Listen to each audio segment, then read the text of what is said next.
उत्तर प्रदेश का नौजवान भारतीय जनता पार्टी की सरकार से संतुष्ट नहीं है।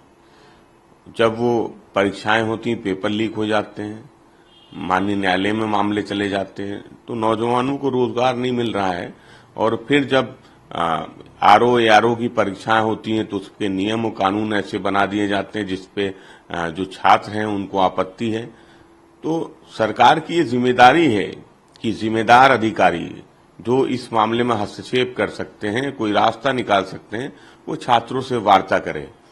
भारतीय जनता पार्टी की सरकार मनमाने तरीके से नियम कानून बना के अपनों को लाभ पहुंचाती रही है, ये उनका इतिहास है। तो जो नौजवान हैं, छात्र हैं, जो आंदोलन कर रहे हैं, समाजवादी पार्टी उनके साथ खड़ी है।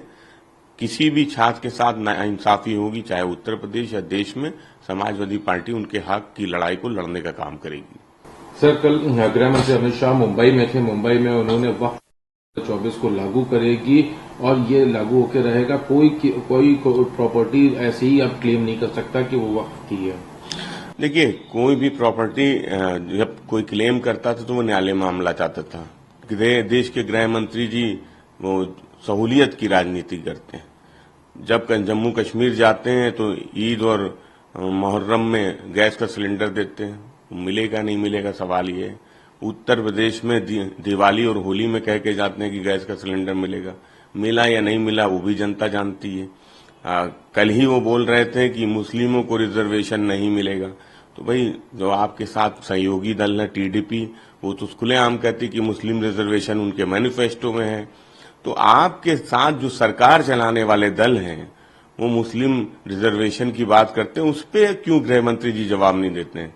तो गृह मंत्री जी इधर उधर की बातें करते हैं। 10 सालों की भारतीय जनता पार्टी की सरकार में आखिर नौजवानों के पास रोजगार क्यों नहीं?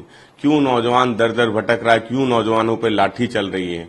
क्यों जनता महंगाई से परेशान है? क्यों आटा दाल चावल के भाव बढ़े हुए हैं? क्यों दूध और दही पे टैक्स दिया जा रहा है?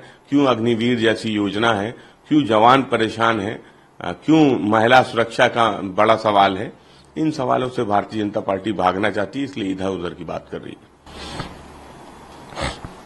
देखा गया था कि मल्लिकार्जुन खड़गे ने टिप्पणी करी थी सीएम योगी को लेकर। अब सीएम योगी ने अपने चुनावी भाषण का पलटवार करते हुए कहा कि मल्लिकार्जुन खड़गे हमेशा ऐसी घटनाओं पर चुप रहे। जब रजाकार में उनकी मां बहन पे हमला हुआ जिसमें उनकी जान गई तो भी उसमें वो चुप रहे, क्योंकि उनको डर था कि कहीं वो मुस्लिम वोट बैंक उनके हाथ से खिसक न जाए।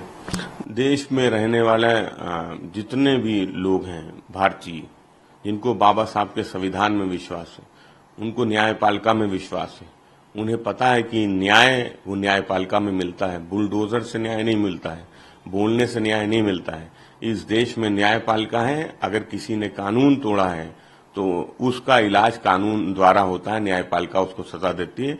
और खड़गे जी को देश में बाबा साहब के संविधान पे भरोसा है, बुलडोजर पे भरोसा नहीं है। इसलिए जो घटना कभी घटित हुई थी उसकी इंसाफ की लड़ाई न्यायपालिका में चल रही है। वो एक राजनेता हैं, कांग्रेस के अध्यक्ष हैं, वो अपनी लोकतांत्रिक जिम्मेदारी को निभा रहे हैं। इसलिए जो लोग बुलडोजर से न्याय देना चाहते हैं, जो लोग आंख बंद करके न्याय देना चाहते हैं, वो इस तरह की बात कर सकते हैं। लेकिन देश में संविधान में विश्वास रखने वाला व्यक्ति वो न्यायपालिका में भरोसा रखता है।